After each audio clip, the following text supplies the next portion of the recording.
Hey guys, tonight we're plunging into the darker, itchier, and way more disappointing corners of medieval history, the kind they don't show you in movies. You're not a rogue or a wizard or even the king. No, tonight you are a knight. Sounds noble, right? Wrong. You're 14 years old, give or take, staring at a field full of cow dung and your first real wooden practice sword. It's splintered, it smells weird, and it's about to become your best friend for the next several years. Welcome to the glamorous life of someone society says is destined for honor and glory, but who mostly ends up bruised, broke, and very, very dirty. See, this is not the shiny, trumpet-blaring adventure you thought it'd be. You're not galloping through meadows, saving damsels. You're sleeping in hay that smells faintly like goat urine, and waking up at dawn to polish someone else's boots with pig fat. So before you get comfortable, take a moment to like the video and subscribe, but only if you genuinely enjoy what I do here. And drop a comment with where you're watching from and what time it is. I love seeing where all the sleepy travelers are tuning in from.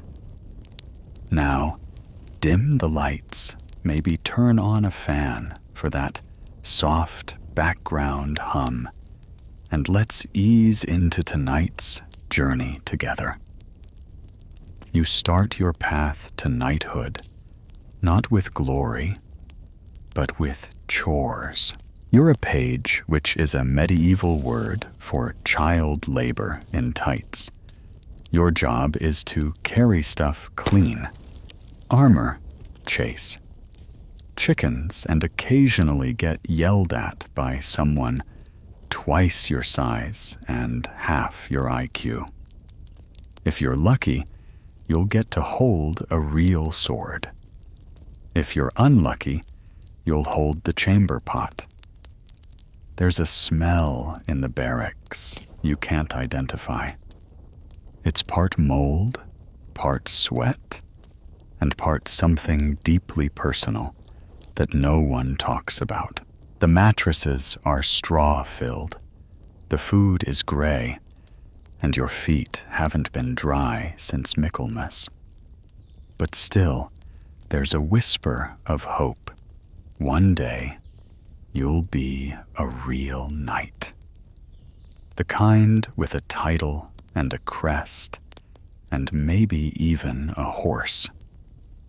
That dream gets you through the days until you meet your first real knight. He's 42, missing 2 fingers, and smells like turnips. He tells you between belches that the glory part, mostly just bleeding slower than the other guy. The weapons training is no joke either. You're up before dawn, swinging a sword nearly as tall as you are.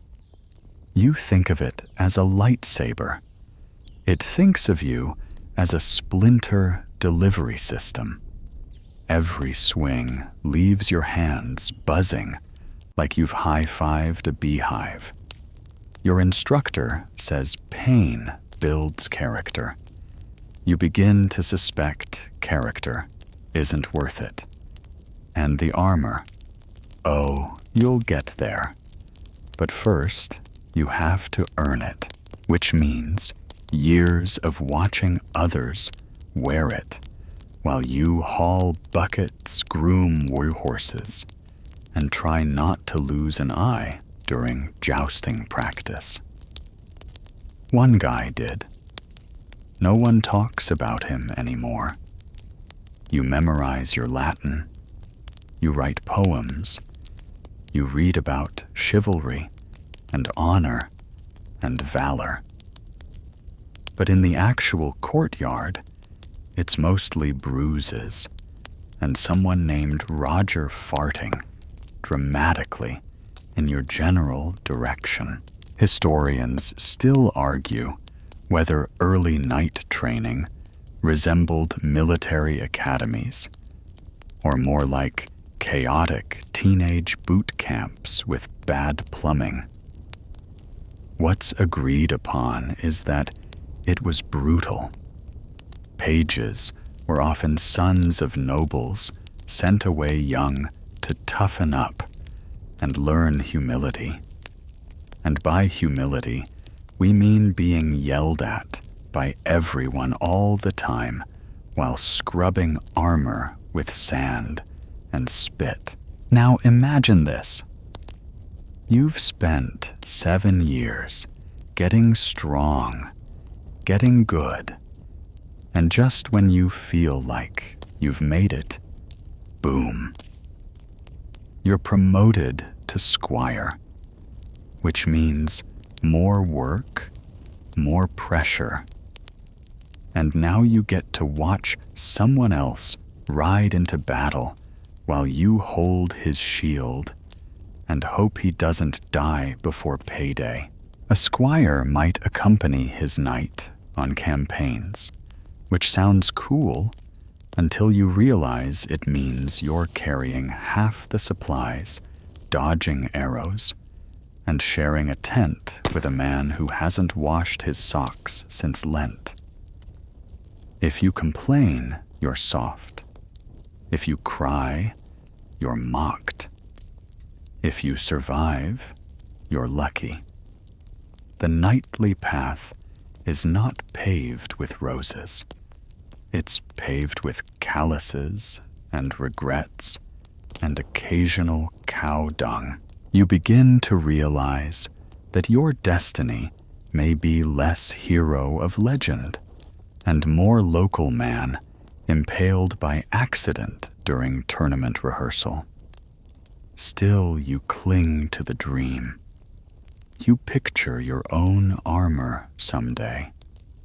You imagine riding into a town square with kids cheering, ladies swooning, and a bard already composing a song in your honor.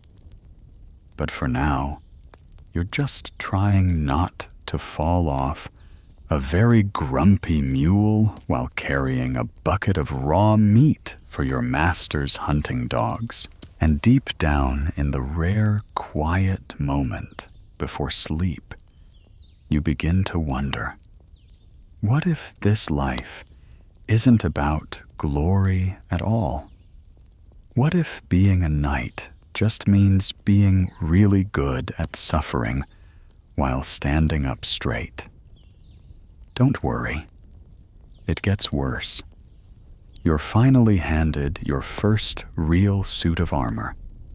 This is the moment you've waited for since the first time you bled on a practice sword. The moment when you get to shine, literally.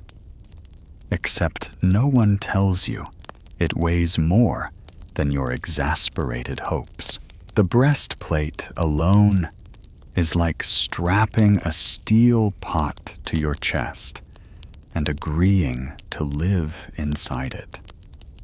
The greaves pinch. The gauntlets make you feel like you're wearing soup cans. The helmet. Oh, the helmet. It reduces your vision to 2 peepholes and makes every sound echo like you're trapped in a church bell, which you might be if you trip on a root. And it's hot, so hot. You sweat like a stew. Within minutes, your linen under armor is soaked. Within an hour, It smells like despair and onions. And when you move, assuming you can, you sound like a mobile pantry of pots and pans. Historians still debate just how maneuverable knights were in full plate. Some argue they could do cartwheels. Others think they could barely sit down without help. One thing's clear: you're not doing any yoga in this thing. Walking requires effort. Mounting a horse requires divine intervention. And heaven help you if you fall. There's a quiet panic that comes with hitting the ground in full armor. You feel like a turtle, only less aerodynamic. Rolling over is an ordeal. Standing up again, you need a squire, a rope, and a prayer. Armor is not wear and forget. It's a ritual. There's layering. Linen under this chainmail, under that. Padding everywhere. It takes a team to get you dressed. And once you're suited up, every movement becomes a calculated risk. Do you bend, or do you preserve circulation in your legs? By midday, you're convinced the armor isn't to protect you from enemies. It's to protect others from seeing how ridiculous you look trying to scratch your nose. And that's before you even reach the battlefield. Out in the field, the sun becomes your enemy. It bakes the metal until you could fry an egg on your chest plate. The air inside the helmet grows stale. Your breathing sounds like Darth Vader caught in a steam room. You can't hear your commander, and your horse is eyeing you with thinly veiled judgment. You're thirsty, but your visor is bolted shut. Water has to be poured through a funnel. One knight allegedly passed out mid-battle because he hadn't had a sip in hours, and no one could get his helmet off. Another reportedly vomited in his own suit, something you pray never happens to you. Fun fact, some knights lined their armor with moss, not for comfort, but to absorb sweat. Did it work? Hard to say, but it definitely made them smell like swamp creatures after a long campaign. The weight of your gear saps your energy. A full suit can range between 45 to 60 pounds. Not unbearable, sure, but try hauling that around while riding, dodging, swinging a sword, and not fainting. Suddenly, glory seems wildly overrated. And then there's the maintenance. Armor rusts constantly. Rain is the enemy. Mud is betrayal. You must clean polish and oil it daily.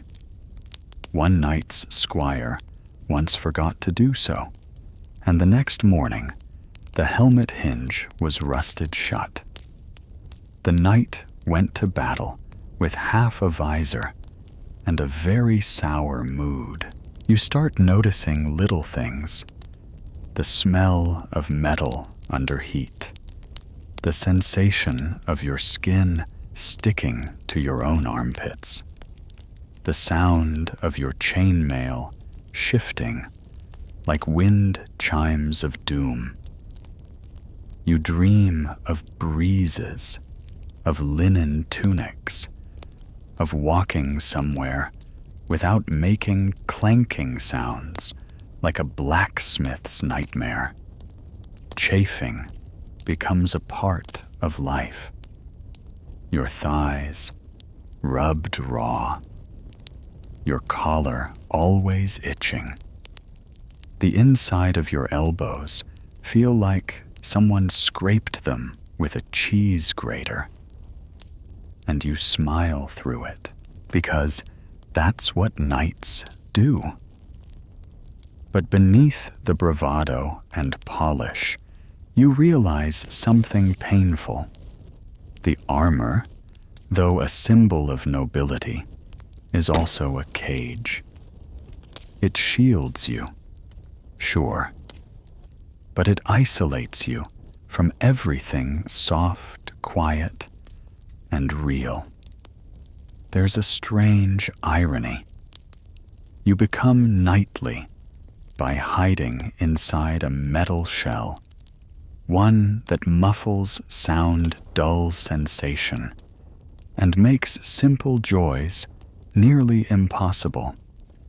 You can't hug someone in armor. You can't even wipe your own sweat properly. And so, as the sun sets and your shoulders ache, you sit very, very still on your horse, trying not to slide off. Somewhere far away, a bard sings of knights with blazing swords and hearts of gold. But you know the truth. Your heart is pounding from heat exhaustion. Your sword arm is cramping. And your gold, it's been spent on yet another repair to your stupid, beautiful, unbearable armor. You still think it's worth it. For now? But give it time. Being a knight sounds noble. But here's a little secret. Your life depends on a teenager who hasn't bathed in a week and thinks it's hilarious to misplace your greaves. Meet your squire. He's around 15, still figuring out how to shave with a dagger, and spends half his time daydreaming about winning a tournament he's not even allowed to enter. He is your shadow, your valet, your alarm clock, your luggage handler, and sometimes your greatest tormentor. He dresses you every morning, which means if he's feeling lazy or vengeful, maybe you barked at him yesterday for fetching cold water. You might find your left boot mysteriously missing, or your saddle not quite secured, or your armor cleaned with something suspiciously sticky. Historians still debate how much autonomy squires had. Some believe they were fiercely loyal, almost like apprentices on the path to their own knighthood. Others suggest they could be mischievous, bored boys with too much responsibility and too little supervision. In your case, your squire's name is something like Edgar, though he insists you call him Edge. He has freckles, a perpetual smirk, and a bad habit of telling girls he's already knighted. He's the one who hauls your armor into the yard, oils your sword, and sometimes hums annoying tunes while helping you dismount. Oops, he says, after you hit the ground too hard. Again, you try to stay patient. But he tests you, especially during travel. On campaign, he's supposed to organize your kit. But halfway through the journey, you discover he packed your winter cloak and left your clean linen behind. So now you're sweating in sheepskin while he cheerfully rides a donkey beside you, eating something he didn't offer to share. There's a lot riding on this dynamic.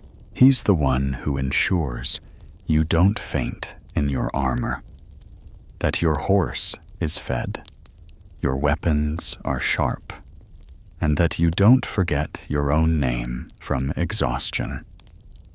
But he's also a teenager, with teenager energy and humor. One day, you find your helmet stuffed with straw. To keep it fresh, he says. The next, your saddle smells faintly of garlic. Ward off evil spirits, he grins. You're not sure if he's joking. Yet there are moments, quiet ones, when Edge surprises you, like when he patches a torn strap without being asked, or polishes your sword while you sleep, or defends your name to another squire claiming you fought off 4 bandits, when in truth it was a cow that startled your horse. Still, the power balance is strange. He's expected to serve, but he also holds the keys, sometimes, literally, to your ability to function. He knows where your things are. He manages your supplies. If he forgets, or if he just decides to test your patience, your entire day goes sideways. And then there's the emotional toll. You're exhausted, sore, maybe even scared. But showing vulnerability in front of a squire, that's unthinkable. So you stiffen your upper lip and pretend you're fine, even when your ankle's swollen and your stomach's doing something unholy from that stew 2 nights ago. Edge knows anyway. He sees everything. He's seen you stumble, trip, curse at your own helmet. He's caught you snoring. He's heard you mutter to yourself about whether all this honor is worth the sweat stains and aching joints. One night, when your foot's blistered raw and your patience thinner than your wallet, Edge offers you a piece of dried plum. He doesn't say anything, just leaves it beside your bedroll. It's the best thing you've eaten all week. Quirky detail. Some squires used to compose songs for their knights, either out of loyalty or boredom. Yours once tried.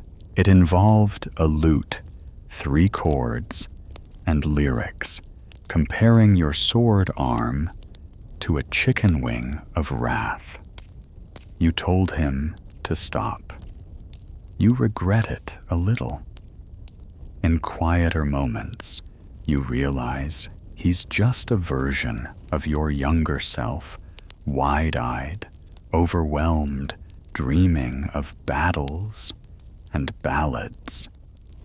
You remember the days when you looked at knights as heroes, not hobbling men with rashes and debt. And you wonder what kind of knight you're becoming in his eyes. Are you inspiring him? Or just confirming his fears? Historians still argue whether the knight-squire relationship was more paternal or practical. For you, it's somewhere in between. You depend on him. He looks up to you. Sometimes. Maybe. Hopefully. You realize eventually that behind every knight is someone like Edge, grumbling, grinning, and getting things done while you take the glory. So the next time your armor doesn't smell like sheep guts, or your sword is sharpened just right, you make a mental note to thank him. Not out loud. That would be too soft. But maybe you let him ride ahead sometimes. Maybe you don't correct him when he tells that stable girl he once killed a wolf. Let him have that win. He earns it in his own clumsy way. The sun's barely risen, and already you're up, wheezing through tight chest straps and trying to ignore the stabbing ache in your hip from last night's cot. Your squire's off somewhere, losing your glove, and the training field waits muddy, uneven, and lined with other equally sleep-deprived hopefuls who all smell like pickled onions and fear. This is your life now. Not heroic quests or maiden rescues, but drills. Endless, soul-grinding drills. Today's weapon of the day. The long sword. Again. It's not the glamorous, swooshing swordplay you imagined when you were 10. It's repetition. Brutal, boring repetition. Slash. Parry. Thrust. Again. Slash. Parry. Thrust. Again. By the 20th repetition, your wrists burn and your arms feel like boiled turnips. Your instructor, Sir Aldrich, who hasn't smiled since the Black Death, corrects you with the kind of loving gentleness only a veteran warrior can offer by smacking your legs with a cane. Keep your stance, or I'll shave your head and feed it to the hawks. He grunts. You believe him. Historically, knights trained from childhood in an exhaustive curriculum of melee combat wrestling, mounted fighting, archery, and even chess to hone strategy. But in practice, it's mostly falling down and getting laughed at by your peers while covered in bruises. One of your sparring partners today is a beanpole named Henry. He's got the reach of a windmill and the coordination of a frightened goose. He swings wide clips your shoulder, and you go down like a sack of root vegetables. The group snickers. So does Edge. You make a note to accidentally step on his cloak later. And then there's the practice horse. A wooden monstrosity lashed together from barrels and fear meant to simulate mounting a real war horse in full armor. Getting on it is hard. Staying on it is harder.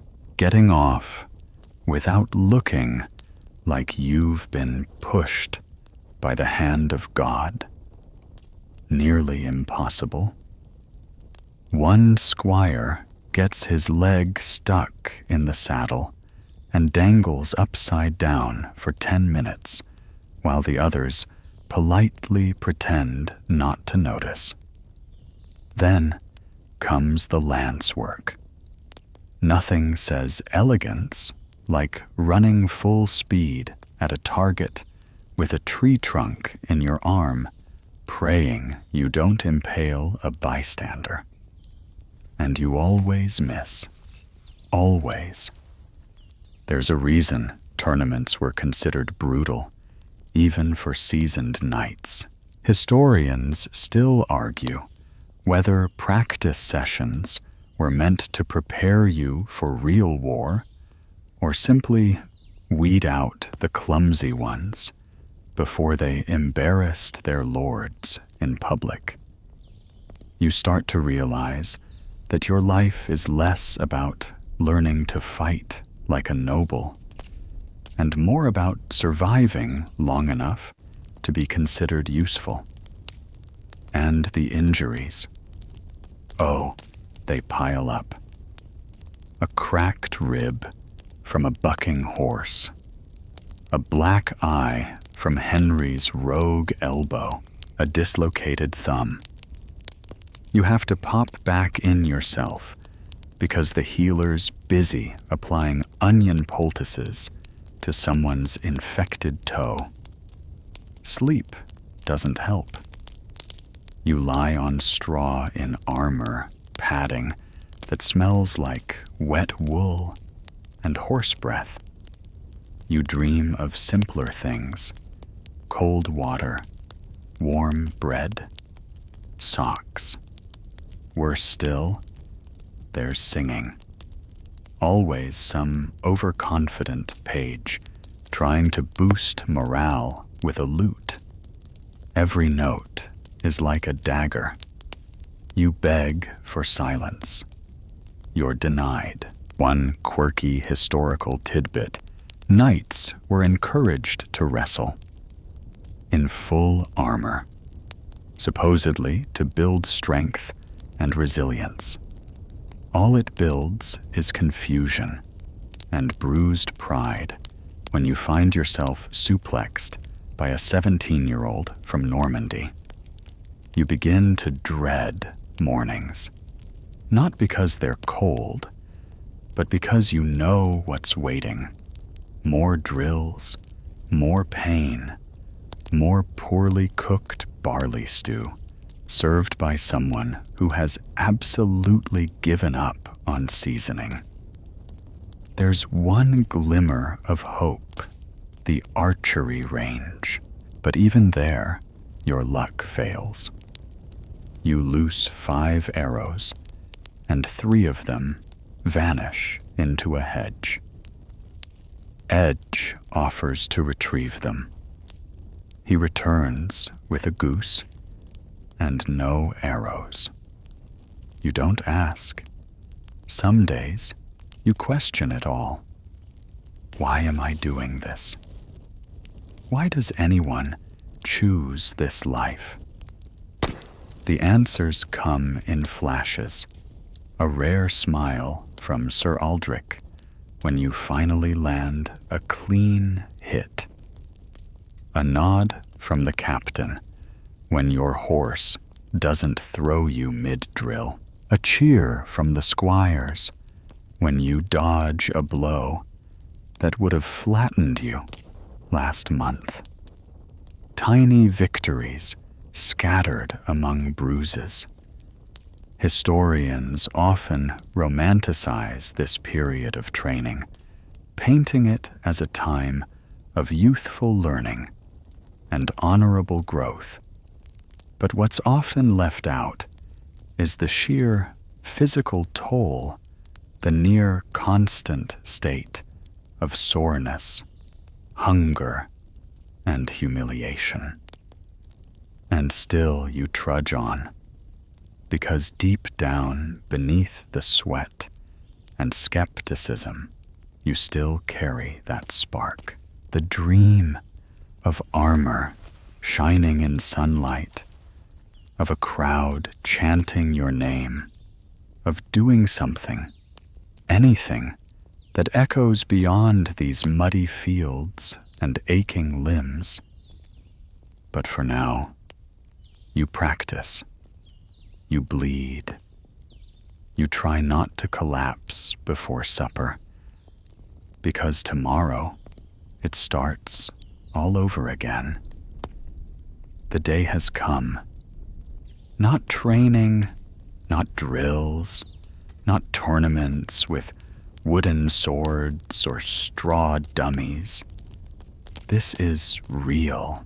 The field smells of churned dirt metal, and the kind of anticipation that makes your gut squirm like a bucket of eels. You are going into battle. This should be your shining moment, right? The culmination of everything. The bruises, the yelling, the endless days in mud and armor. But standing here now, surrounded by a blur of pennants and horses and sweating men who look just as terrified as you feel, it doesn't feel like glory. It feels like nausea. Historians still argue whether knights led charges from the front or lingered behind to stay safe and manage morale. Today you're in the middle, neither brave enough to lead nor senior enough to hide. Your position advance and pray. The horn sounds. You move. It's chaos. You thought battle would be like chess, structured, strategic. Instead, it's noise and motion and mud being kicked in your face. You lose sight of the commander within seconds. You can't even tell if you're going the right way. Your helmet narrows your vision to a frustrating slit. You hear clanging all around, but you can't see who's swinging at whom. A man crashes into you, and you both go down. For a moment, your face is in the mud. You can't breathe. You wonder if this is it.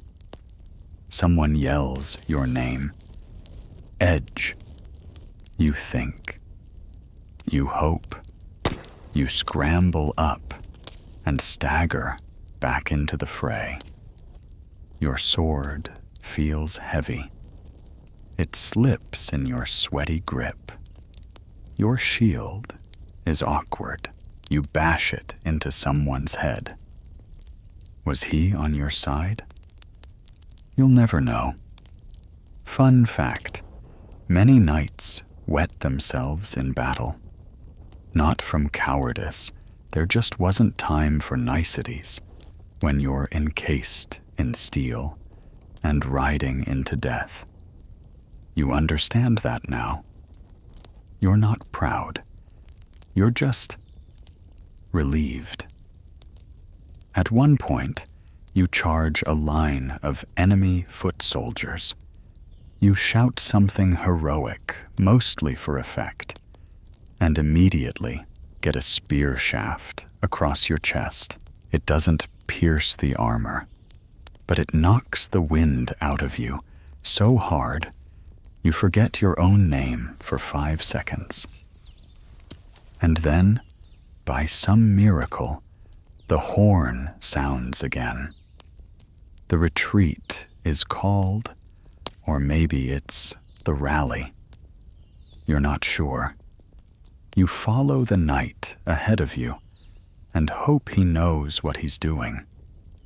He doesn't, but at least he looks confident.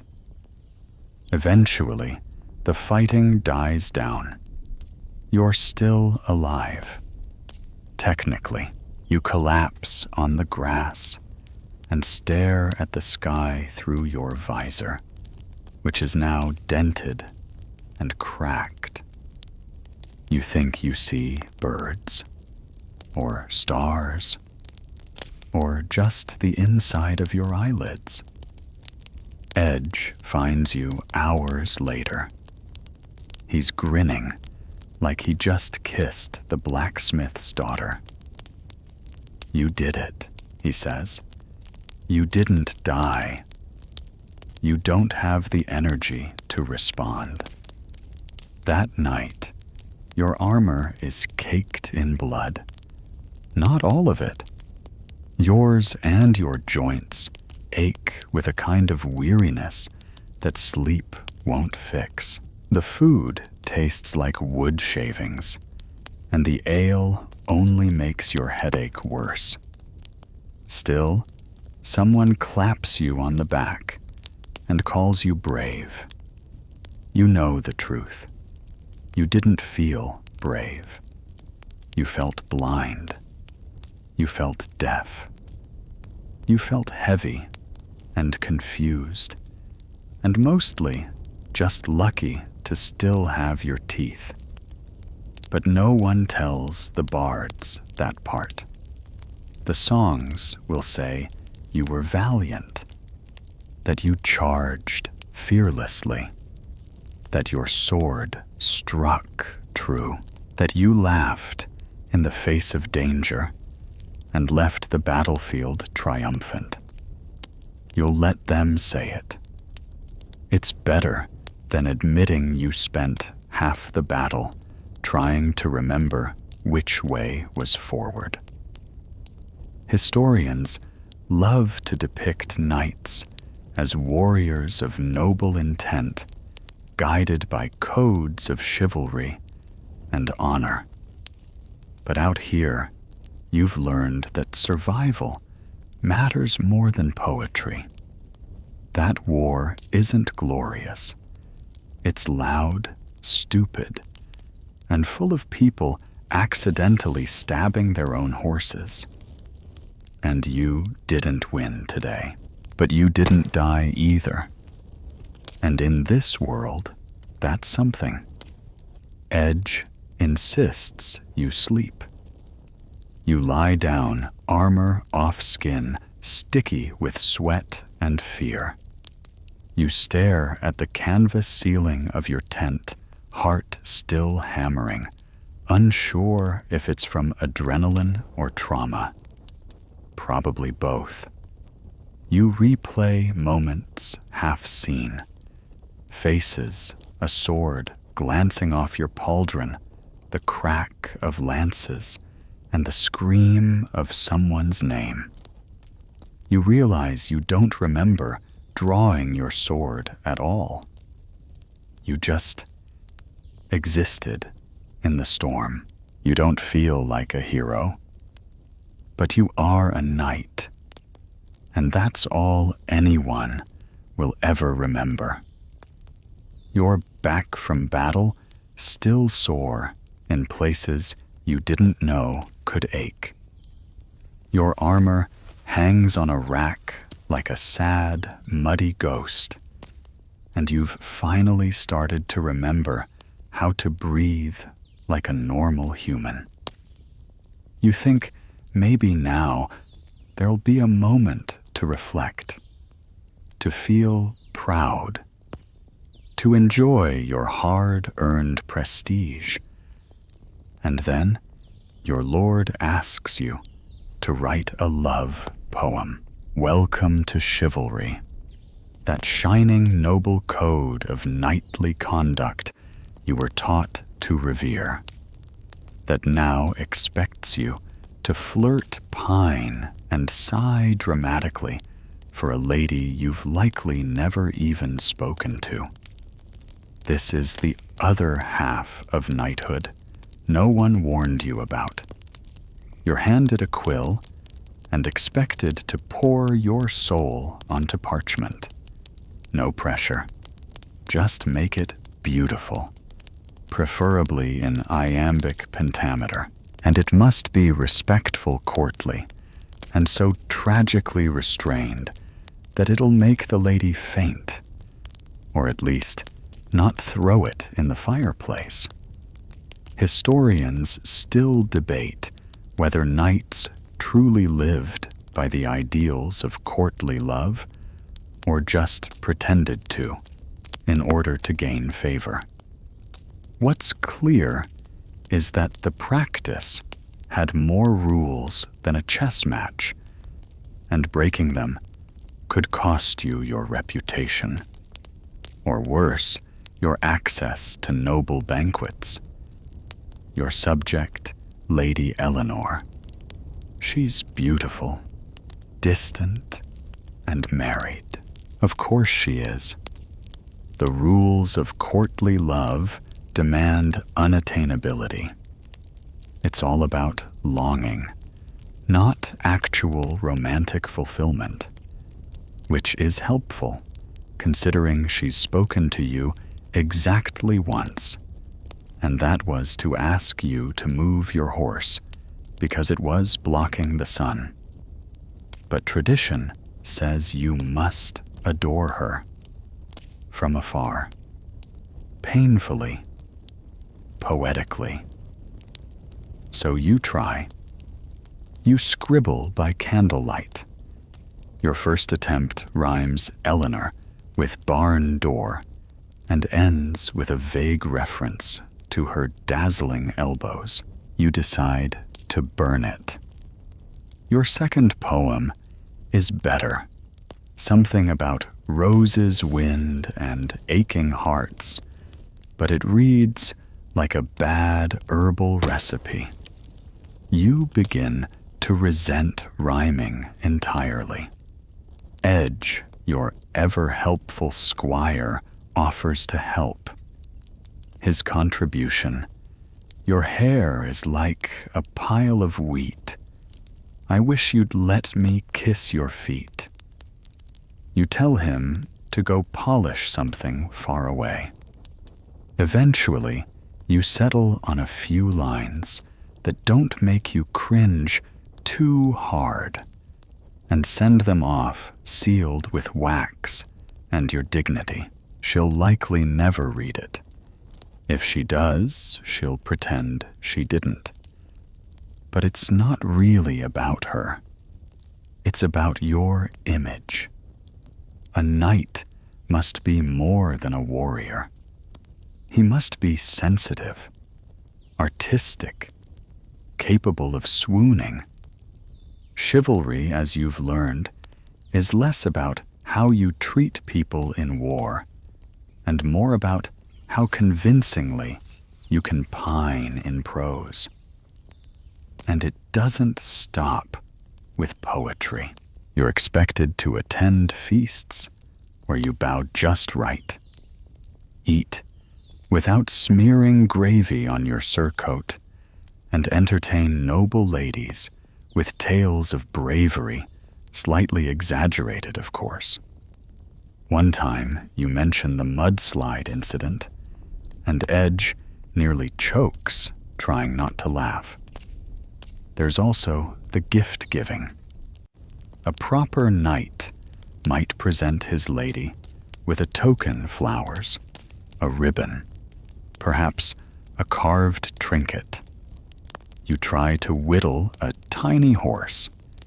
It ends up looking like a melted duck. You gift it anyway, with a solemn nod. She accepts it with the diplomatic grace of someone receiving a turnip for Christmas. Quirky side note. Some knights carried the favor of their lady into battle, usually a handkerchief or scarf tied around the arm. You once saw a knight wearing a woman's embroidered sock on his helmet. He claimed it gave him strength. It did not give him fashion sense. Behind all of this, you begin to feel a strange pressure.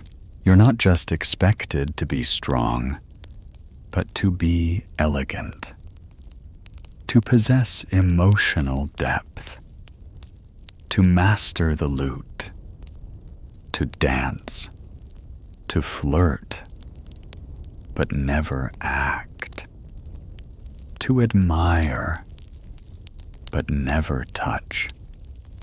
It's exhausting in a whole different way than battle. And yet, part of you enjoys it. Because when you're not in armor, not covered in bruises, or mud, not aching from drills. You get to feel human. You get to sit under the stars, composing bad poetry, and pretending, just for a while, that this whole knighthood thing is romantic, even if your horse still smells like wet cabbage. Historians still wrestle with the purpose of chivalry. Was it a genuine moral code? A social tool to control violent nobility? A performance? Probably all three. For you, it's another tightrope walk, like everything else in this life. You must look the part, play the part, be the shining example, even when your knees are locked, and your love life consists of awkward nods and parchment. And so, you keep writing, not because Lady Eleanor will ever love you back, but because someday someone might read your poem and think, this was a man of feeling, even if that feeling is mostly regret. You hear it before you see it, a low, impatient snort, followed by the rhythmic stamp of a hoof that says, without words, you again. You round the corner of the stables, and there it stands, your horse. Not just any horse. This is a destrier, built like a tank. Eyes like judgmental marbles, and muscles that ripple beneath its dappled hide, like someone coiled a spring too tightly and gave it hooves. This is the war horse you've been assigned to bond with command and trust with your life. It does not trust you back. The horse's name is technically something noble, Thunderveil or Stormblade, but you've started calling it Sir Stomps-a-lot. It bites. It kicks. It has on more than one occasion thrown your saddle over a fence with a flick of its back. Historians agree that the destrier was a status symbol, as much as a tool of war. Powerful, intelligent, and incredibly expensive, these horses were trained for battle, not affection. But what the records leave out is how many knights were probably terrified of their own mounts. Today, your task is to ride. Simple enough, except your destrier has other plans. As you approach, it turns its rear toward you, a universal equine gesture for try me and die. Edge stands at a safe distance, chewing something and not offering help. He's learning. You bribe the beast with an apple. It snatches it from your hand and promptly drops it in the mud. You take that as a maybe. Mounting is a gymnastic event. With armor, it's like trying to leap onto a moving dinner table while holding a shield. You manage barely and feel the familiar creak of saddle leather groaning under your weight. The horse shifts, testing your balance. You grab the reins. It snorts. The war has begun. Riding practice is part ballet, part bare-knuckle brawl. You're not galloping through meadows.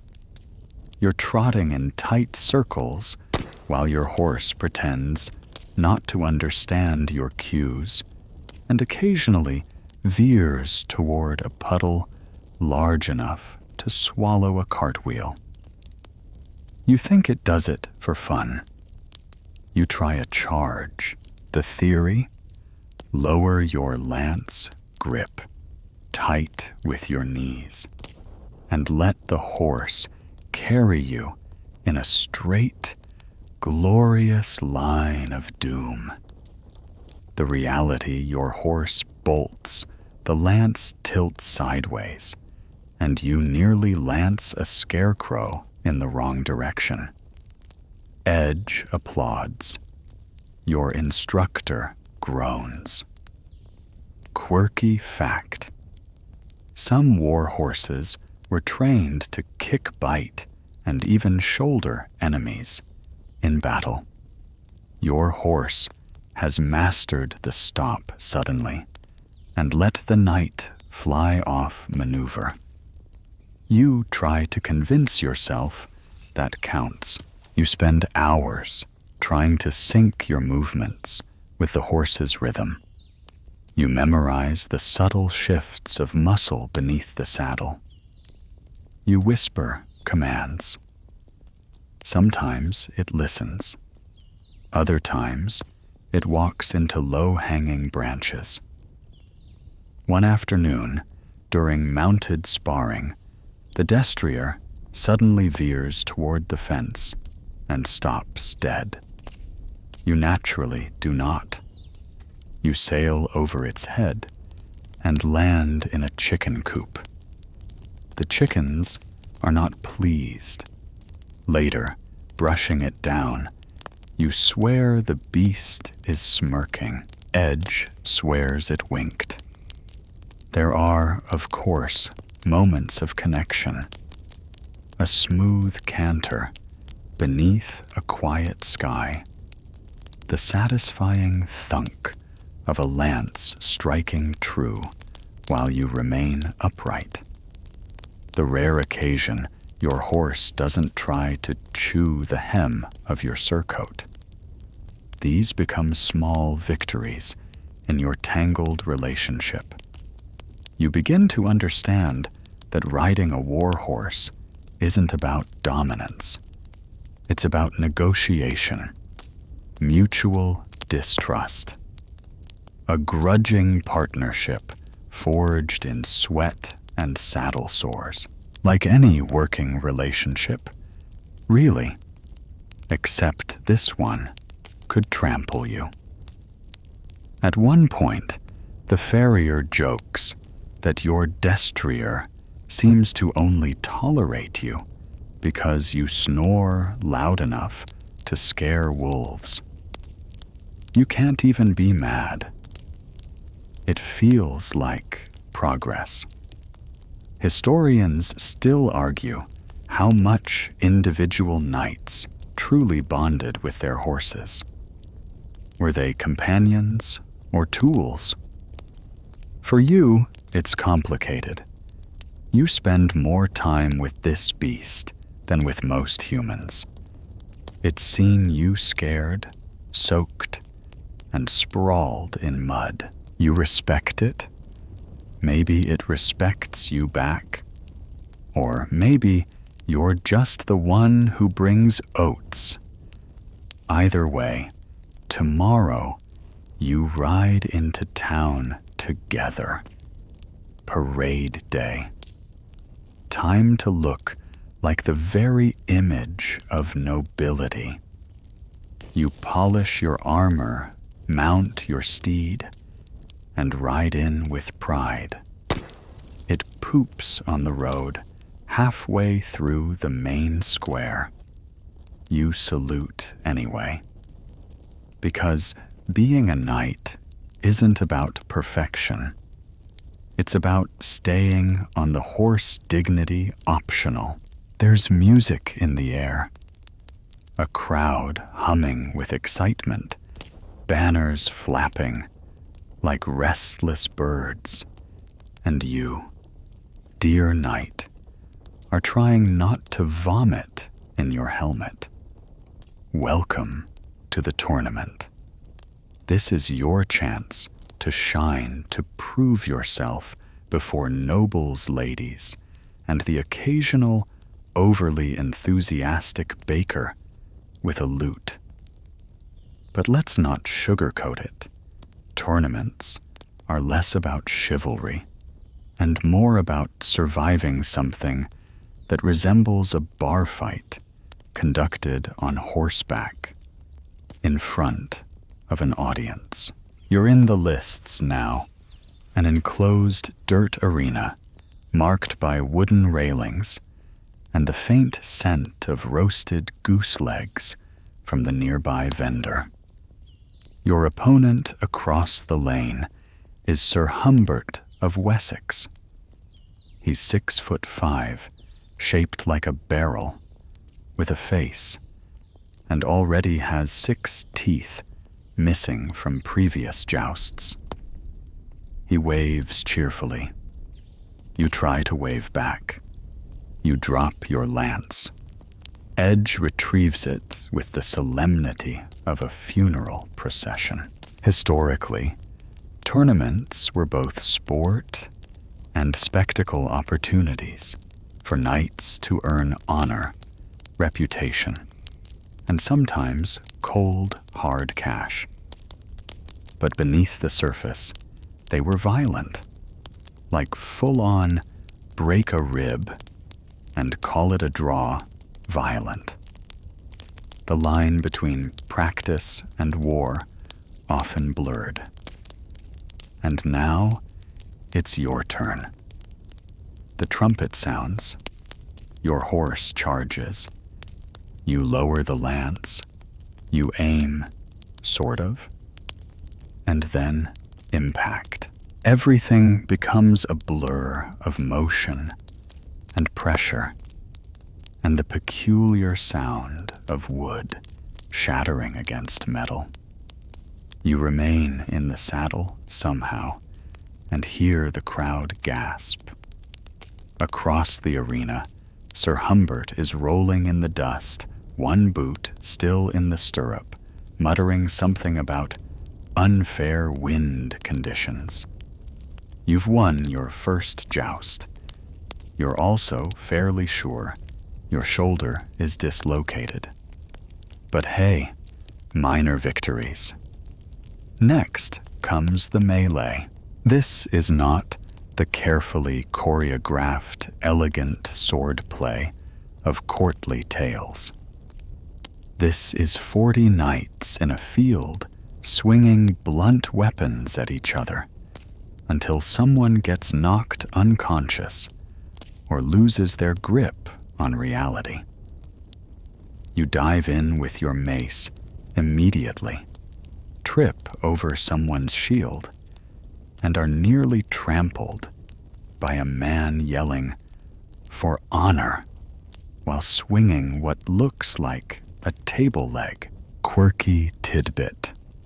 Some tournaments included mock sieges, where knights would try to capture a fake castle built from wood and hay.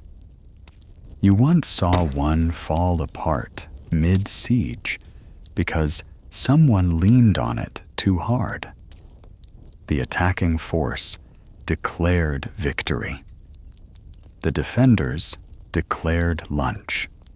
You spend most of the melee trying not to get hit in the head. You manage 3 decent blows, 1 awkward fall, and 1 surprisingly graceful dodge that you'll be talking about for weeks. Edge later insists you looked like a startled deer. Injuries are common. One knight breaks his nose, another breaks his pride.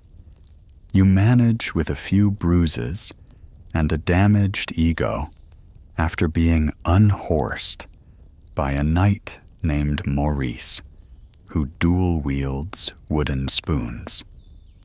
By the end of the day, your armor is dented, your face is sunburnt through your visor slit, and you smell like equal parts horse and disaster.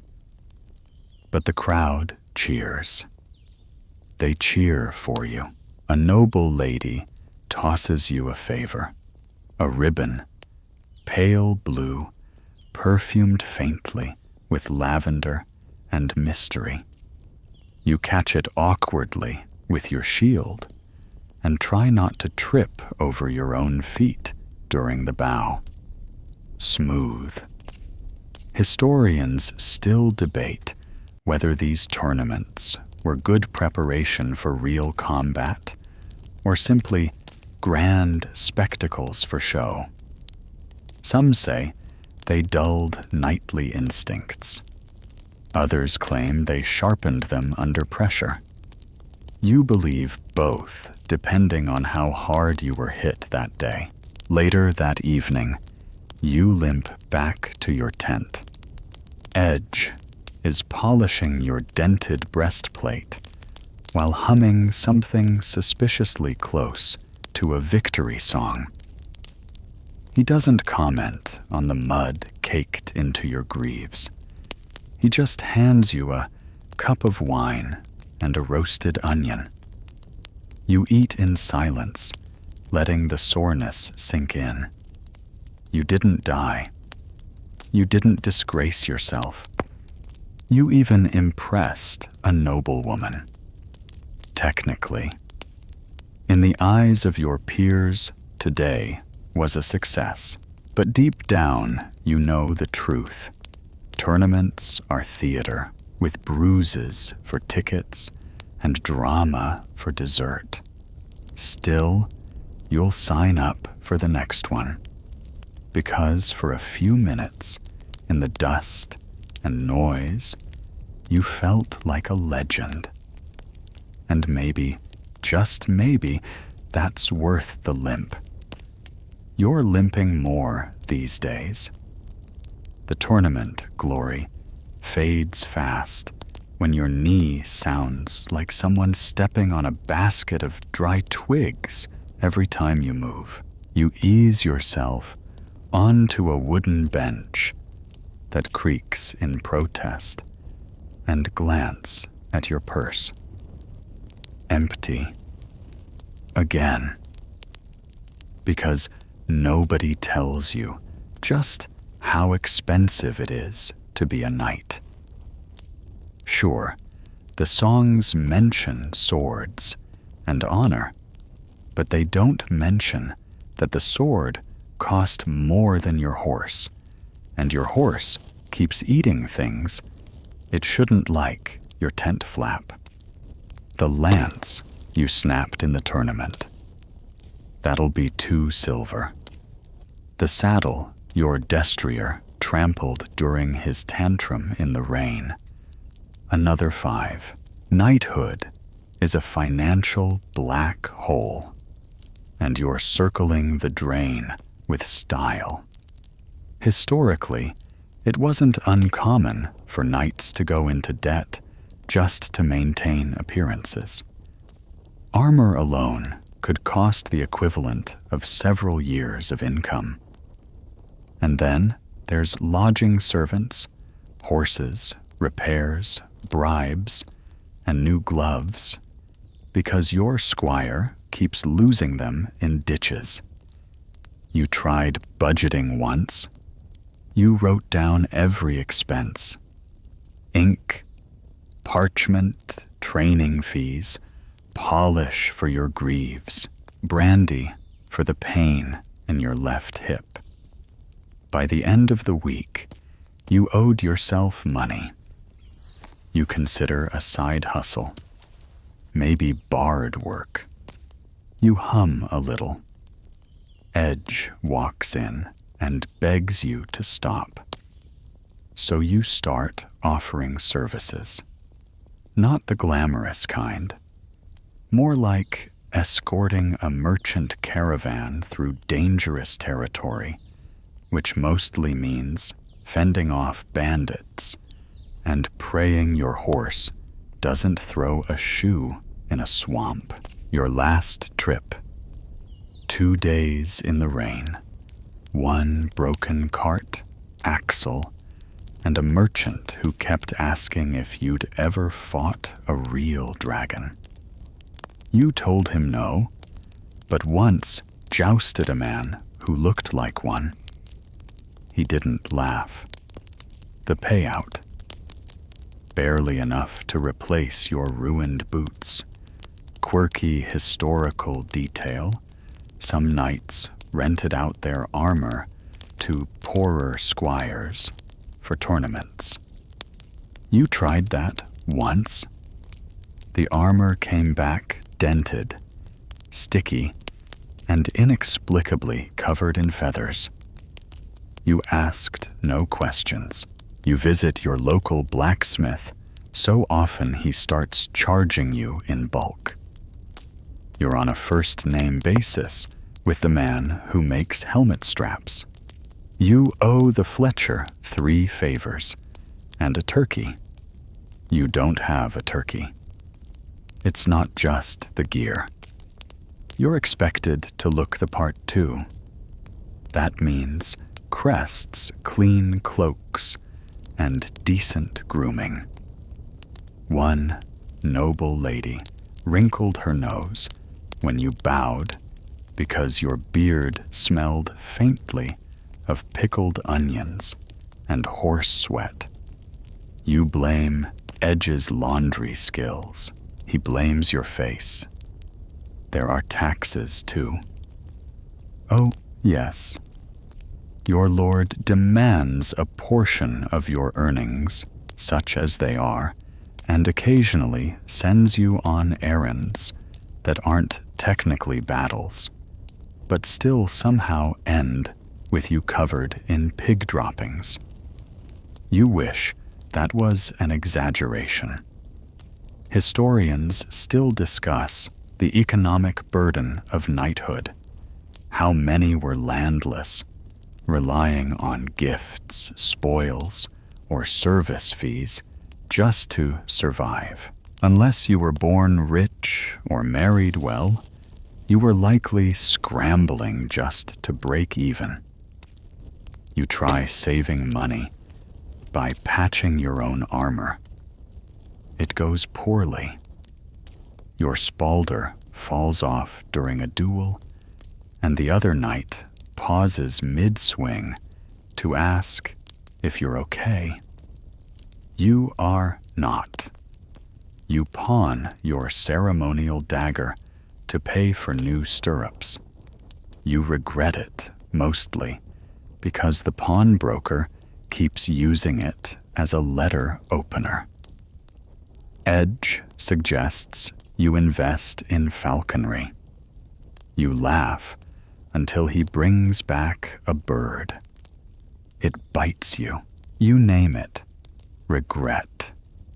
At this point, you start fantasizing not about battles or glory, but about a small cottage with a roof that doesn't leak and a bed that doesn't give you splinters.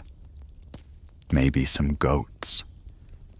Maybe a wife who doesn't expect poetry. Maybe a bath.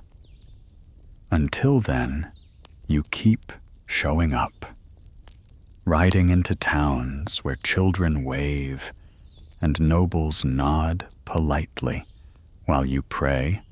They don't notice your left boot is held together by twine and desperation. You smile, you bow, you play the part, because knighthood isn't just a job.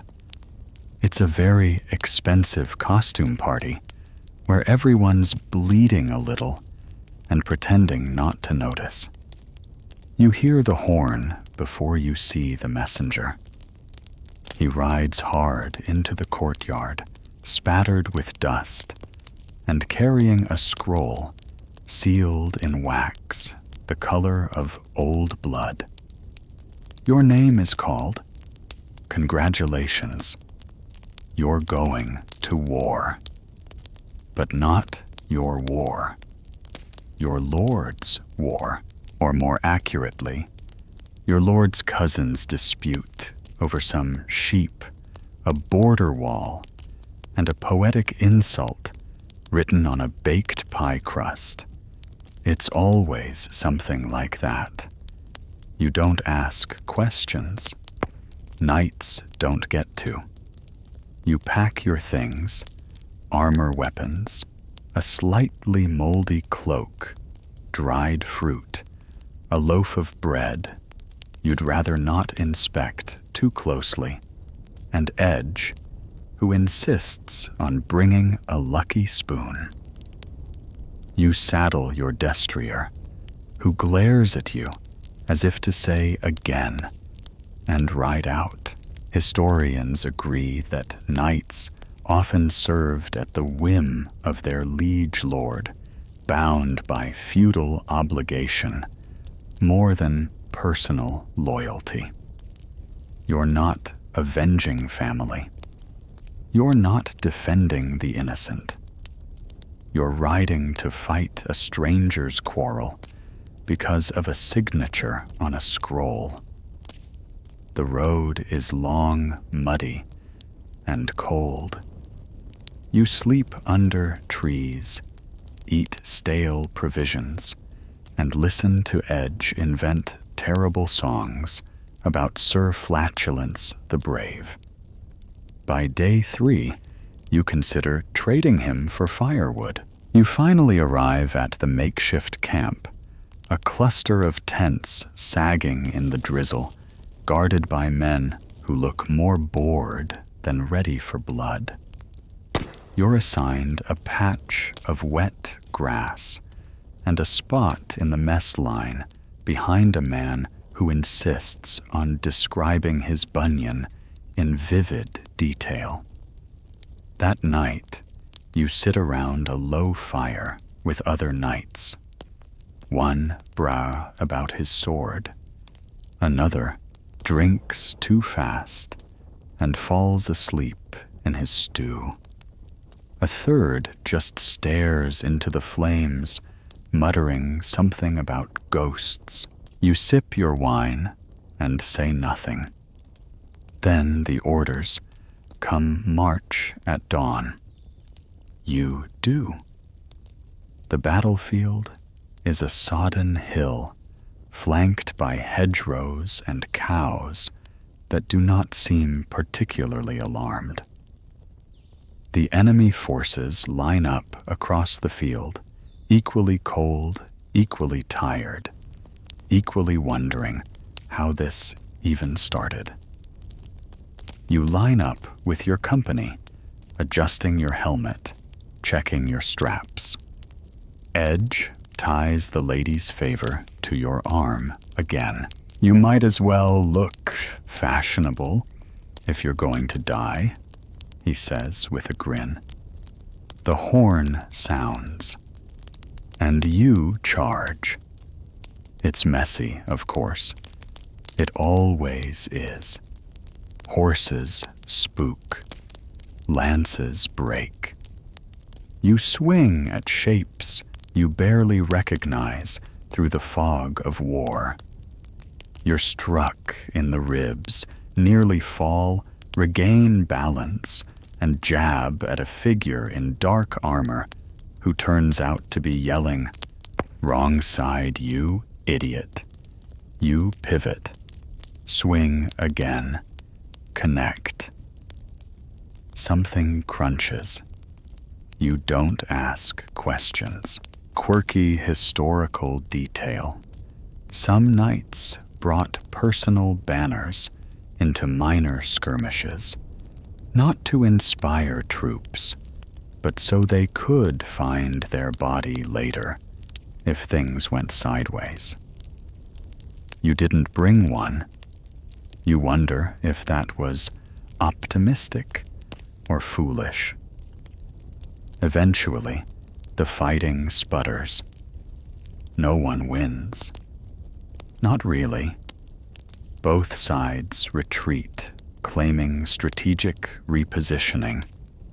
You call it, "We're cold, hungry, and tired of stabbing strangers." That night, around a smoky campfire, you clean your sword and eat with shaking hands. The soup is thin, the bread is rock hard, and your knees have opinions they're not shy about expressing.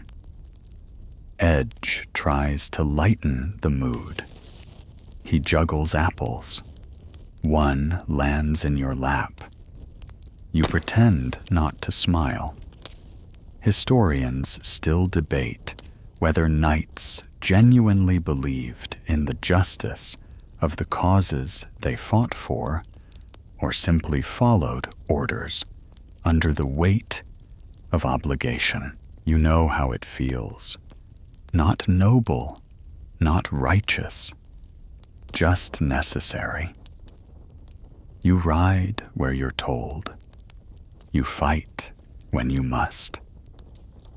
And you try not to die in someone else's argument. When you return home weeks later, no one remembers what the war was about. But you've got new scars, a dent in your helmet, and a stronger appreciation for warm food and dry socks. Your lord nods when you report. He doesn't ask how you feel. You don't expect him to. You stable your horse. You thank Edge for not getting killed. He shrugs and mentions that the stew back there was better than your cooking anyway. You let it slide, because at the end of the day, you survived. And in this life, that's the closest thing to victory. You arrive back at the castle, expecting maybe a day, just one, to rest your feet, air out your armor, and possibly sleep, without the sounds of clashing swords or someone screaming about missing socks. But no. A scroll arrives that evening. You've been summoned, not to war, not to a tournament. No, something far nobler. A diplomatic mission. That's right. You war-hardened, debt-crushed, emotionally weathered, and still picking straw out of your chainmail, are now expected to act as a representative of your lord's court. Polished, proper, possibly even persuasive. You groan. Edge cheers. He gets to wear the good boots again. Historically, knights were often dispatched as messengers or envoys, especially when their noble lords didn't want to leave the comfort of their fireside chairs. You suspect your lord simply didn't want to make the trip to Baron What's-His-Name's muddy little fiefdom to discuss grain taxes. So you ride out, clean, presentable, with waxed mustache tips and a tunic that doesn't smell like soup. You bring 2 letters, 1 basket of preserved pears, and your least dented helmet. The journey is long and mostly uneventful, except for one goat incident you'll never speak of again. You arrive slightly sore and slightly late, and are ushered into a hall where the air smells like damp wool and mild tension. You bow. You present the letters. You wait. The Baron reads slowly, mouthing the words. His steward, offers you cheese.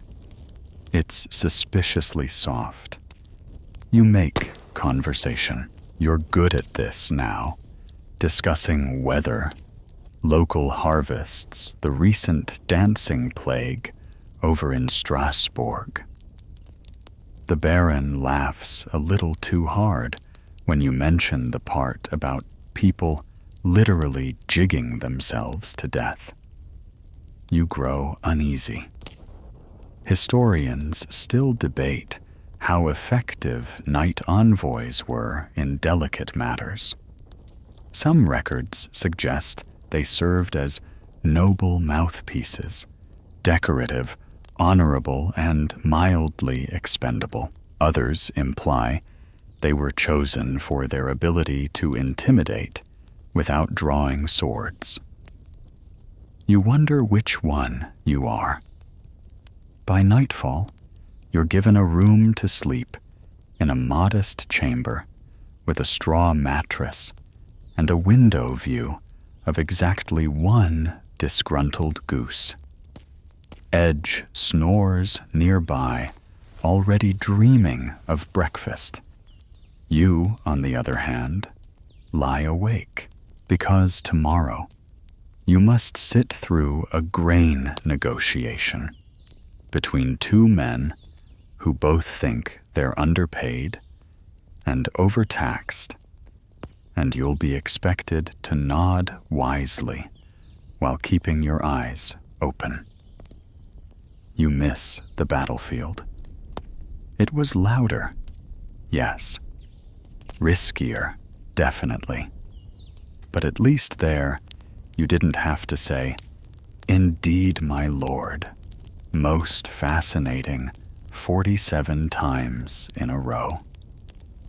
The next day is as dull as expected. You sip watered wine and offer vague wisdom. You invent a proverb about turnips. You mention how your cousin once brokered peace over a shared chicken recipe. They seem impressed. You lie with confidence. Eventually, they reach a compromise. Grain quotas will be adjusted. The Baron insists on toasting to the deal. Several times. You fear you'll never taste anything that isn't fermented again. You ride home tired, not from travel, but from diplomacy. Edge is in a good mood. He made eyes at the Baron's niece and thinks he might be in love. You remind him he's not even sure what her name was. He says, "Love doesn't need names." Back at the castle, you deliver the good news. Your lord barely looks up from his roast lamb. "Well done," he says. "You're dismissed."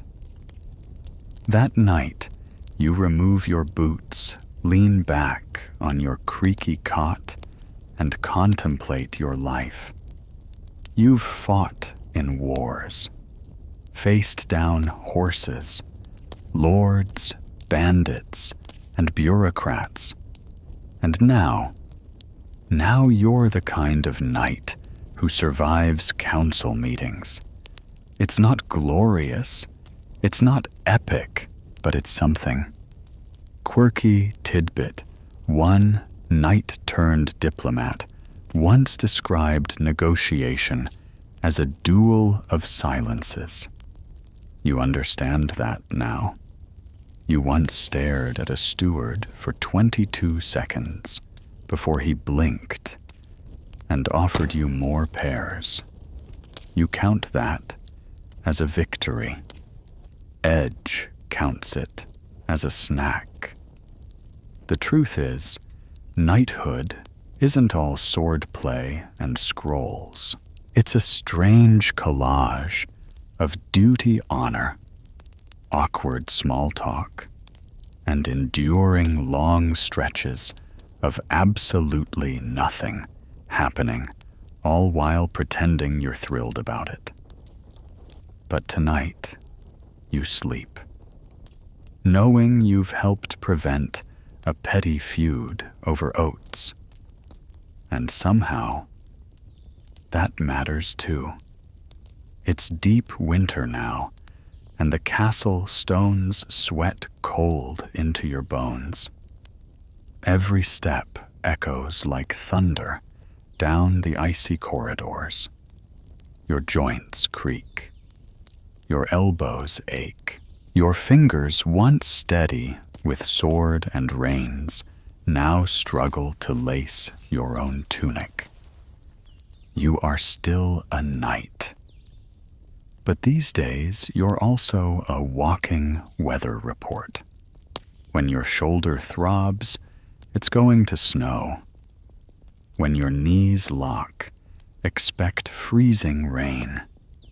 The years have stacked themselves neatly onto your spine, and no amount of glory, real or imagined, can soften the truth. This life ages you fast. You're not even that old. Maybe late 30s, early 40s. But in knight years, that's practically ancient.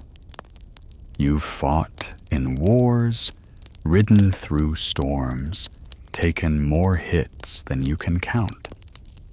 You've slept on stone-eaten, moldy bread and been trampled lightly by your own horse. Historians sometimes gloss over this part of knighthood, the slow erosion, the toll, the fact that the shining ideal of eternal chivalry doesn't mention what happens when your back goes out while trying to pick up your helmet. You groan getting out of bed. You stretch cautiously, as if your muscles are plotting something. Edge, now taller, broader, and far too cheerful for the hour offers to help. You wave him off, then immediately regret it when your hip makes a sound like a rusted hinge. Your armor feels heavier now. Not physically, though it's still a metal prison, but spiritually. You wear it like a memory, a costume from a life that once felt infinite and now just feels stiff. You still train, sort of. You go through the motions. Swing, block, parry. But you no longer imagine yourself in shining songs or painted tapestries. You imagine staying upright. The younger knights ask you for stories. They want to hear about battles, beasts' dramatic rescues. You tell them about the time you lost your lance and fought off a thief with a chicken leg. They laugh. You don't mention that the chicken was raw. Quirky detail, one knight famously retired from combat after losing 3 toes, then became a tournament judge. He walked with a limp and wielded a bell instead of a blade. You met him once. He gave you a boiled onion and said, "Nothing is heavier than a title when your joints are failing." You understand that now. Even Edge treats you differently, more carefully. He hands you things before you ask. He stops cracking jokes when he sees your hands tremble after a long ride. He's growing up. You're growing. Slower. And yet, despite the aches and exhaustion, you don't feel like quitting. Not really, because this identity knighthood isn't something you can take off like a helmet. It clings to you, in your posture, in the way you greet strangers, in the way your fingers twitch toward your sword hilt when you hear raised voices in the village. It's who you are, even now. Historians still debate whether older knights retired gracefully or were dragged kicking and screaming into seneschal positions and ceremonial duties. You suspect it depends on how much pride they were willing to part with. You're learning. You volunteer to oversee training drills. You correct stances. You polish your own sword, slower now, with hands that remember faster days. You ride shorter distances, but you still ride. And sometimes, just sometimes, you get a flash of that old fire, like during a skirmish near the border last autumn. A handful of thugs, bold and clumsy. The other knights were scattered. You rode in just you and Edge, and held the pass long enough for reinforcements. You didn't move like you once did, but you moved. They called you Sir Ironroot after that. It was meant as a joke, but you kept it. You don't dream of glory anymore. You dream of quiet, of warm soup, of stable walls that don't echo with screams. You dream of Edge, perhaps one day, knighted, riding out not in your shadow, but in his own light. But until then, you'll wake up creaking. You'll strap on the armor that feels more like history than hope. You'll nod to the young ones who think you were born wise and weary. You'll carry the weight of stories no song will ever fully tell, because age may bend you, but it hasn't broken you. Not yet. You're sitting in the great hall, nursing a mug of tepid ale, and watching a pigeon strut across the rafters with more confidence than most squires.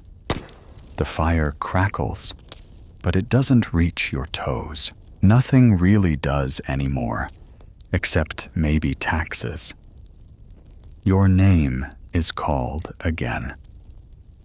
You sigh before you even stand, because when you've survived enough wars, trained enough wide-eyed boys, and gotten stabbed fewer times than most, your lord starts to think of you as reliable.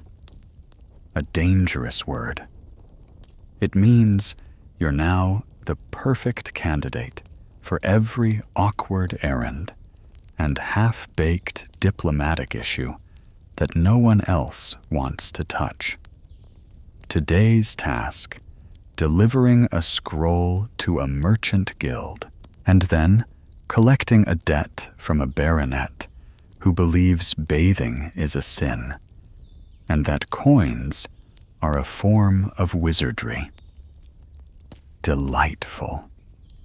This is your life now. Not battles or bravery, but errands, odd jobs, helping untangle a dispute over who owns a particularly fat pig, leading a patrol to find out who's been sneaking into the orchard at night. Spoiler, it was goats. You ride slowly these days, Not because you're cautious, but because every bump sends a memo to your spine. Edge rides beside you, now fully grown, broader than you, with a confidence that's almost irritating. He calls you old man. You pretend to hate it. Historians seldom mention this phase of a knight's career. The in-between. Too creaky for the front lines, too proud to sit by the fire polishing someone else's boots. You exist in a strange twilight, somewhere between legend and logistics. You're sent to inspect village boundaries. You're asked to give speeches at festivals. You bless newborns awkwardly, settle fencing disputes violently, and once had to judge a pie contest because the bailiff fainted. Quirky tidbit. In some parts of medieval Europe, knights were expected to act as local magistrates, even if they could barely read. Justice was often a mix of instinct, luck, and who could throw a cabbage the farthest. You once sentenced a chicken thief to scrub every floor in the keep. He thanked you. You're still confused. Edge now leads training exercises. He moves with the same awkward confidence you once had. Except better. Faster. You watch him instruct the pages, correcting posture, adjusting stances, offering encouragement you never received at his age. He looks like a knight. You feel like a coat rack. But you smile. One afternoon, you're asked to visit the monastery to deliver a chest of scrolls and escort the abbot's niece back to the castle. A simple journey. Right? Except the scrolls weigh more than your horse's patience. The niece insists on reciting bad poetry the entire way. And halfway there, you throw your back out, lifting a saddlebag. You lie flat in a field for an hour, staring at the clouds, while Edge and the abbot's niece argue about rhyming couplets. You don't move. You barely breathe. A bee lands on your nose. You let it. Later that night, Edge hands you a small flask of warmed cider.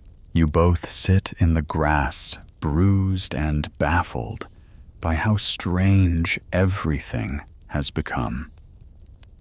This isn't what I imagined knighthood to be, he says. You chuckle. Good, you reply. You're learning.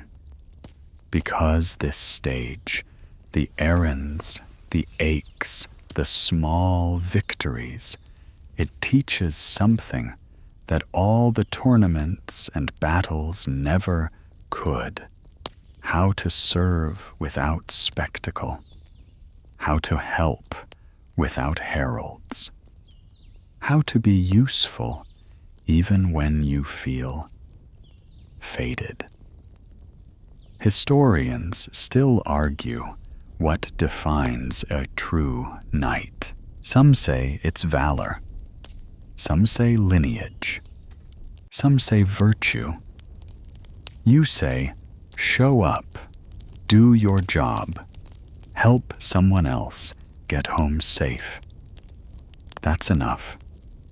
You fall asleep under the stars that night, wrapped in a blanket that smells faintly of hay and boiled onions.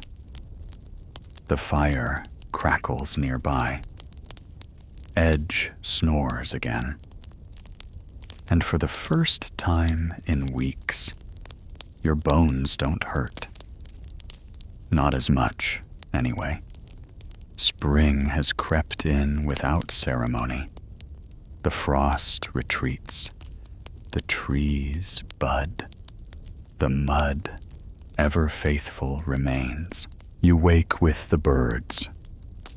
Now, not by choice, but because your bladder insists, and you sit by the window of your quarters, nursing a cup of something warm and vaguely medicinal.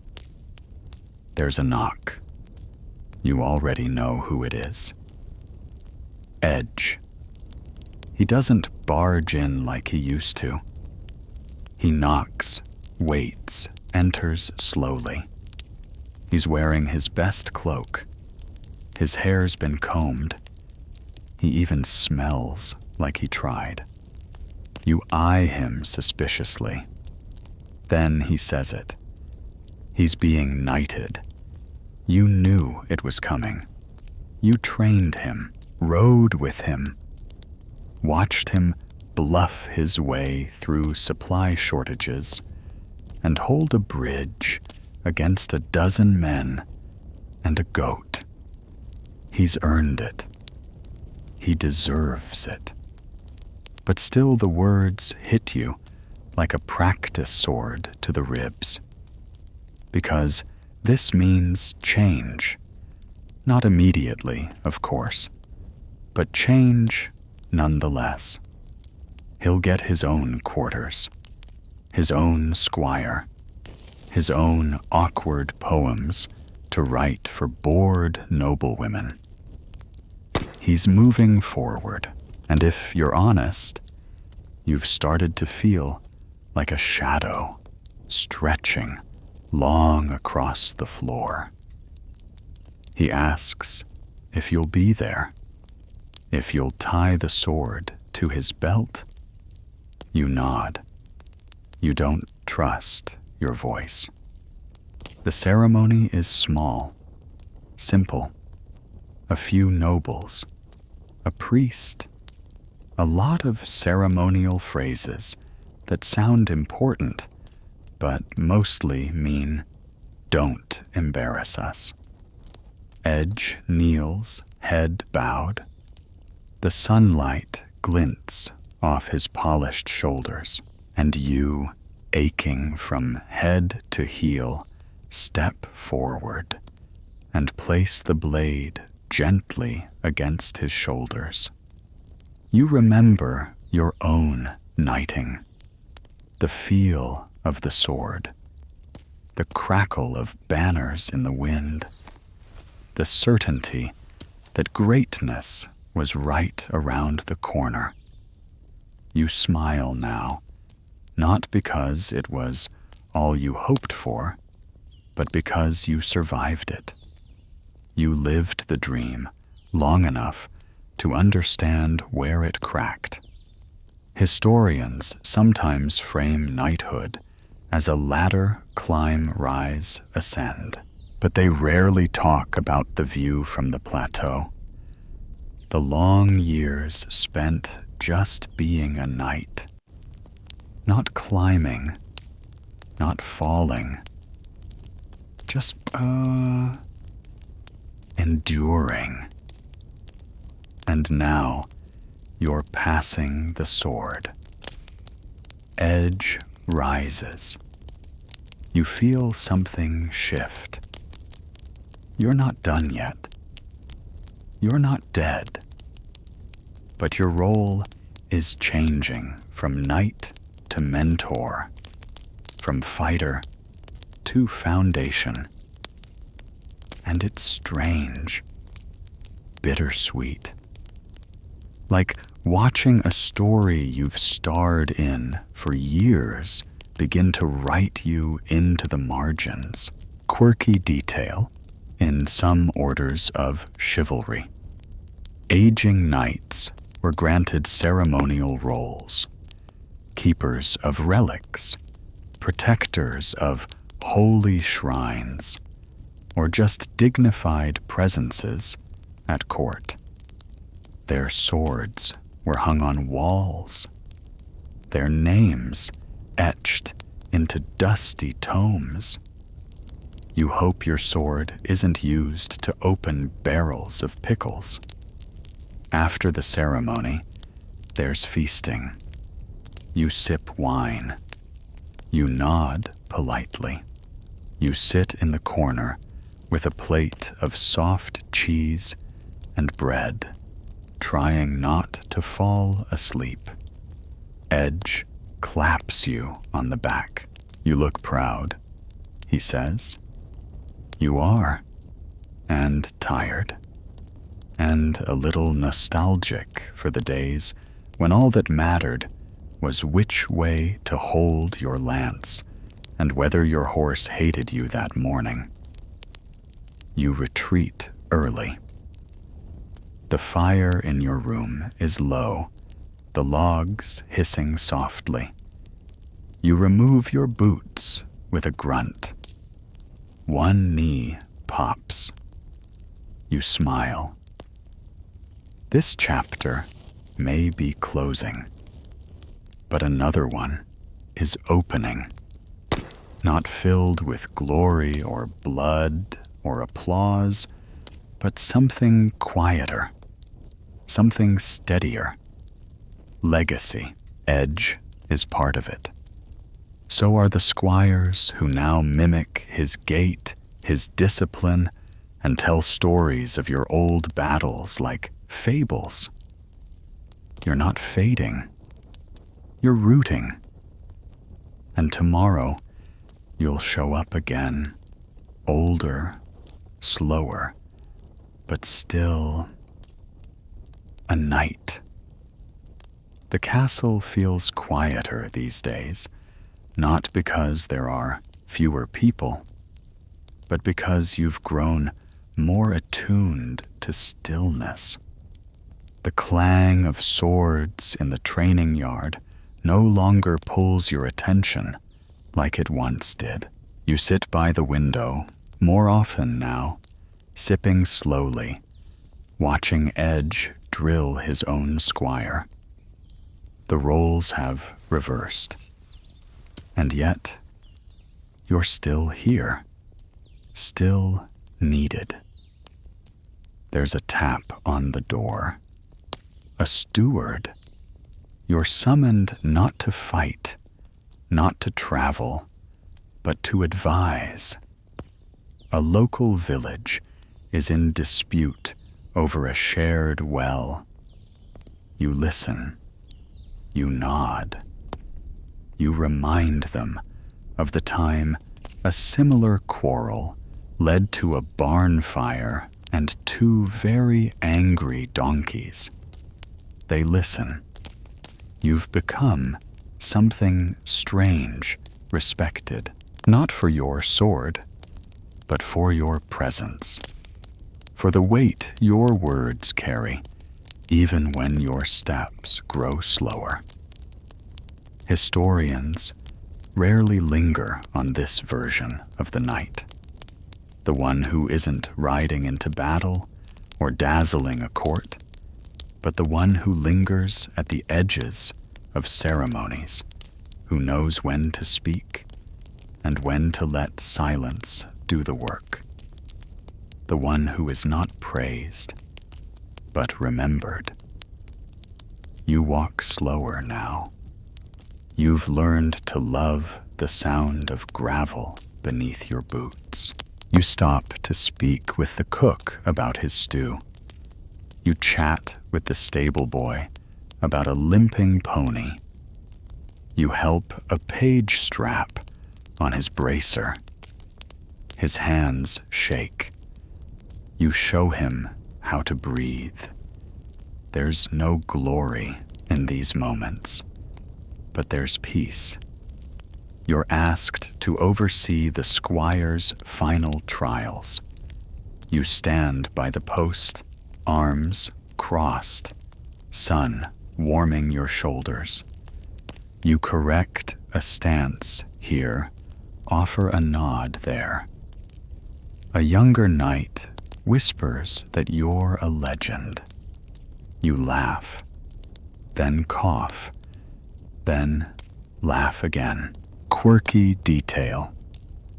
Some knightly orders awarded silver spurs to elder knights who had served without scandal or disgrace. You never received any. But you do have Edge's old wooden practice sword, now signed and hanging above your door. You think that counts. One evening, Edge visits your chamber. He brings bread cheese and something stronger than wine. You sit together, sharing stories you've both told a dozen times. He still laughs. You still pretend they're not embellished. He asks what you'd change if you could go back. You think. You'd dodge left during the tournament in Greystone. You wouldn't challenge that night in the rain. Your knee still reminds you of that choice. You'd maybe have spoken up sooner to that young squire who disappeared before his time. But mostly, you'd change nothing, because every dent in your armor, every scar, every sleepless night led here, to this quiet, this fire, this legacy. Outside the castle continues. Pages rush, horses whinny, swords clash. The world spins forward, and you sit, warm, worn, but awake. Tomorrow you'll wake with the birds again. You'll offer guidance. You'll walk the courtyard, nod to the guards, lift a wooden sword, and spar gently, just once or twice, with a boy who reminds you of Edge. You may not wear your armor much now, but it still hangs nearby, polished, ready, just in case. Because knighthood doesn't end.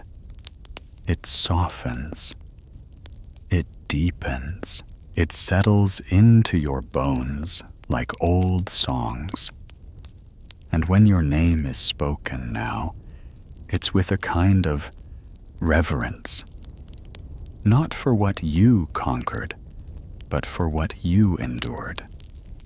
You smile, sip your drink, and close your eyes, briefly. You are still a knight, always. And now you rest. The armor is hung. The sword is sheathed. The fire crackles low in the hearth shadows, dancing lazily on the stone walls. You've done enough for one life, enough for a dozen.